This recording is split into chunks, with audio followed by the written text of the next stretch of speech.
नाशिक शिक्षक मतदारसंघामध्ये किशोर दराडे यांच्या विजयाआधीच येवल्यामध्ये जल्लोष. दराडेंच्या समर्थकांकडून फटाक्यांची आतषबाजी करत विजयाची भावना. मुंबई पदवीधर मतदारसंघाच्या निवडणुकीमध्ये ठाकरे गटाच्या अनिल परबांचा विजय. परबांकडून भाजपच्या किरण शेलारांचा पराभव. तर आजचा विजय बाळासाहेबांना अर्पण करतो. विजयानंतर अनिल परब यांची प्रतिक्रिया. विजयानंतर अनिल परबांनी मातोश्रीवर उद्धव ठाकरेंची भेट घेतली. उद्धव ठाकरेंकडून अनिल परब यांचं अभिनंदन.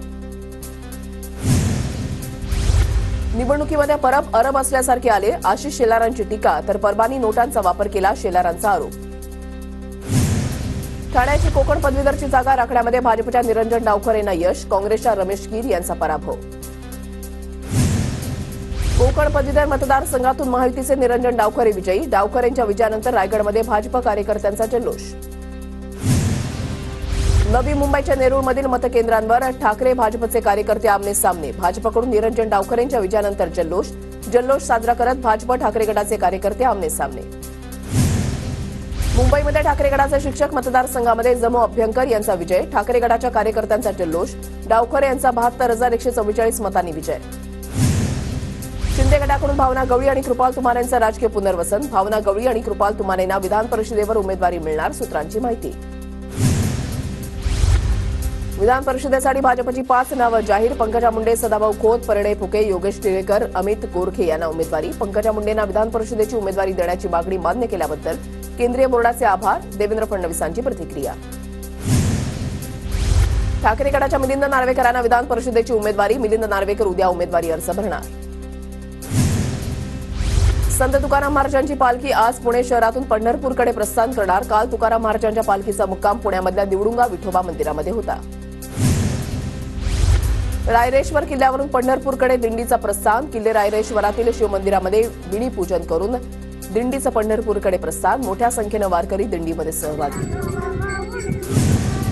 संत एकनाथ महाराजांच्या पालखीचं पैठणहून पंढरपूरकडे प्रस्थान. मीड सांगवी गावामध्ये पालखीचा पहिला रिंगण सोहळा संपन्न. सालसिद्ध बाबा देवस्थानचे महंत हनुमंत शास्त्री महाराजांचा अभंगाच्या तालावर ठेका. पुण्यामधील अनेक भागामध्ये गुरुवारी पाणीपुरवठा बंद राहणार. शहरातील विविध जलशुद्धीकरण केंद्रांमधील तांत्रिक कामं करण्यासाठी पाणीपुरवठा बंद राहणार. तर शुक्रवारी अनेक भागात कमी दाबानं पाणीपुरवठा होणार. कल्याणहून सीएसएमटीकडे येणाऱ्या लोकल 5 ते 10 मिनिटं उशिरानं. तांत्रिक कारणामुळे गाड्या उशिरानं. मोर पंचायत समिती कृषी विभागाकडून शेतकऱ्यांसाठी विशेष कार्यक्रमाचं आयोजन. कृषी दिनानिमित्त शेतकऱ्यांना करण्यात आलं मार्गदर्शन. कृषी विभागाच्या धडक मोहिमेमध्ये गोंदिया जिल्ह्यामधील 14 कृषी केंद्रांचे परवाने निलंबित. तर 8 केंद्रांचे परवाने कायमचे रद्द. बोगस बियाणं खतांच्या विक्रीला आळा घालण्यासाठी मोहीम. महाराष्ट्रामध्ये आज पावसाचा येलो अलर्ट जारी. मुंबई कोकण किनारपट्टीसह विदर्भामध्ये मुसळधार पावसाचा इशारा. मुंबईसह उपनगरामध्ये रात्रीपासून पावसाची संततधार. दादर, मुंबई सेंट्रल आणि परळसह अनेक परिसरात रिमझिम पाऊस. कल्याण डोंबिवलीमध्ये मध्यरात्रीपासून संततधार. काही भागामध्ये वीज पुरवठा खंडित, नागरिक हैराण. नंदुरबार जिल्ह्यामधल्या देवगोई घाटामध्ये धुक्याची चादर. रिमझिम पावसामुळे सातपुड्याचं सौंदर्य खुललं. रायगड जिल्ह्यामध्ये समाधानकारक पावसामुळे बळीराजा सुखावला. माणगाव तालुक्यामध्ये शेतीच्या कामांची लगबग. धुळे जिल्ह्यामध्ये अवघ्या 51% पेरण्या पूर्ण. शेतकऱ्यांना दमदार पावसाची प्रतीक्षा. धुळे तालुक्यामधल्या वरखेडी परिसरामध्ये भाजीपाला काढणीला सुरुवात. भाजीपाल्याला चांगले दर असल्यानं शेतकरी वर्गामध्ये समाधान. नंदुरबारमधील अक्कलकुवा ग्रामीण रुग्णालय उपजिल्हा रुग्णालय करण्यासाठीचा प्रस्ताव. 4 महिन्यांपासून धुळखात. प्रशासन दुर्लक्ष करत असल्याचा आरोप. जळगावमध्ये 26 गाव अवलंबून असलेल्या आरोग्य केंद्राची दयनीय अवस्था. मसावदमध्ये प्राथमिक आरोग्य केंद्राला पावसामुळे गळती. आरोग्य केंद्राच्या नूतनीकरणाची मागणी. पुण्याच्या नगरसेवकाच्या धुळ्यामधल्या घरामध्ये चोरी. सोन्याच्या दागिन्यासह 20-25 हजारांची रोकड आणि दुचाकी लंपास. पोलिसांकडून तपास सुरू. पनवेलकरांना मालमत्ता कर भरण्यासाठी 15 जुलैपर्यंत मुदतवाढ. 15 जुलैपर्यंत कर भरल्यास पनवेलकरांना 5% सवलत मिळणार. महापालिका प्रशासनाची माहिती. पुण्यामधील कात्रज कोंढवा रस्त्याच्या कामाला गती येणार. कात्रज कोंढव्यासाठी मंजूर झालेल्या 140 कोटी रुपयांचा निधी पुणे महानगरपालिकेच्या खात्यामध्ये जमा. भूसंपादनाच्या कामाला सुरुवात होणार. राज्य सरकार प्रत्येक जिल्ह्यामध्ये वैद्यकीय महाविद्यालय सुरू करणार. पहिल्या टप्प्यामध्ये 10 महाविद्यालय सुरू करण्याचा प्रस्ताव.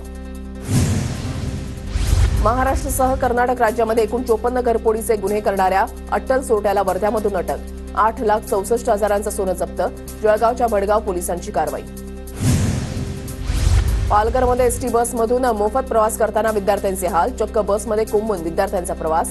पालघरच्या सफाळे डेपोमधील धक्कादायक प्रकार, बसची संख्या वाढवण्याची पालकांची मागणी.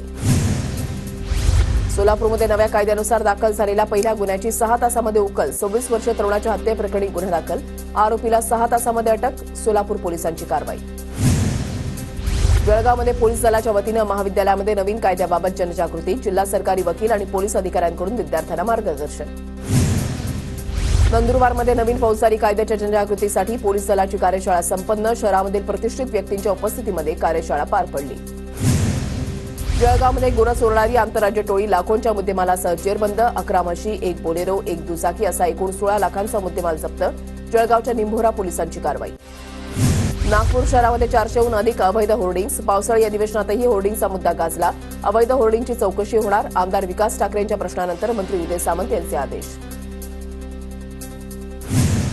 रायगड जिल्ह्यामध्ये डेंग्यूचा संसर्ग वाढला. जिल्ह्यामध्ये डेंग्यूचे 107 रुग्ण वाढल्याने उरण, पेण, अलिबाग तालुक्यामध्ये आरोग्य यंत्रणा अलर्ट मोडवर.